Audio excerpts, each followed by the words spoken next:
মোকালমোৱাৰ বৰতলত চুৰিকাণ্ড জিলা পৰিষদৰ প্ৰাৰ্থী স্বৰ্ণলতা বৰ্মনৰ বাসগৃহত চুৰি মোকালমোৱা থানা এলেকাধীন বৰতলত কালি সন্ধিয়া চুৰিকাণ্ড ঘটনা সংঘটিত হয়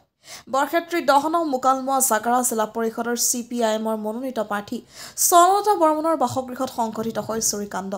বৰতলাগাঁৱৰ নিবাসী স্বৰ্ণলতা বৰ্মনে কালি নিৰ্বাচনী প্ৰচাৰ কাৰ্যত ব্যস্ত থকা সময়তে চুৰি কাৰ্য সংঘটিত কৰে CPIMৰ জিলা পৰিষদৰ প্ৰাৰ্থীগৰাকীয়ে কালি বৰতলা মেইন চক প্ৰাংগণত এখন জনসভা সম্বোধন কৰি থকাৰ সময়তে দুৰ্বৃত্তই লুটপাট চলায় স্বৰ্ণলতা বৰ্মনৰ দৰ্জাৰ তলা ভাঙি সোণৰূপৰ অলংকাৰকে ধৰি নগদ ধন লৈ উঠাও হয় স্বৰ্ণলতা বৰ্মনৰ স্বামী ভুৱনেশ্বৰ বৰ্মনে জানিবলৈ দিয়া অনুসৰি চোৰ দলটিয়ে গডৰেজৰ পৰা নগদ 45,000 টকাৰ 1.5 লক্ষাধিক টকা অলংকাৰ লৈ উঠাও হয় দুৰ্বৃত্ত স্বৰ্ণলতা বৰ্মনৰ সোণৰ চেইন সোণৰ খাৰু সোণৰ আঙঠি সোণৰ কাণফুলি ৰূপৰ চেইন আৰু ৰূপৰ পাইল এজোৰ লৈ উঠাও হয় ইতিমধ্যে ভুক্তভোগী স্বৰ্ণলতা বৰ্মনে মোকালমোৱা আৰক্ষী থানাত লিখিত অভিযোগ দাখিল কৰাত স্বৰ্ণলতা বৰ্মনৰ বাসগৃহত আৰক্ষী উপস্থিত হৈ তদন্ত আৰম্ভ কৰিছে মোকালমোৱাৰ পৰা সুৰজিত পাঠকৰ report north east frontier news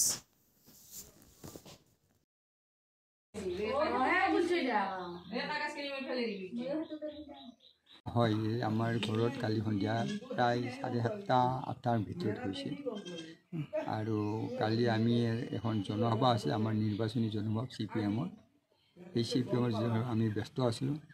এই ব্যস্ততাৰ বিভিন্ন কামত এইকেইদিন ৰাজনৈতিক প্ৰচাৰত আমাৰ নিৰ্বাচনী আমাৰ দুজন প্ৰাৰ্থী আছে আঞ্চলিক পঞ্চায়তৰ সদস্য পদত আছে নগেন দাস আৰু জিলা পৰিষদৰ সদস্য পদত স্বৰ্ণলতা বৰ্মা গতিকে আমি প্ৰচাৰ কামত দিনে ৰাতি আমি ব্যস্ত থকাৰ সুযোগ এচাম চুৰি ডকাইতে সুযোগ লৈছে এইটো ইয়াৰ সুযোগ লৈ যোৱাকালি মোটামুটি অনুমান 7:30 আৰু 8টাৰ ভিতৰত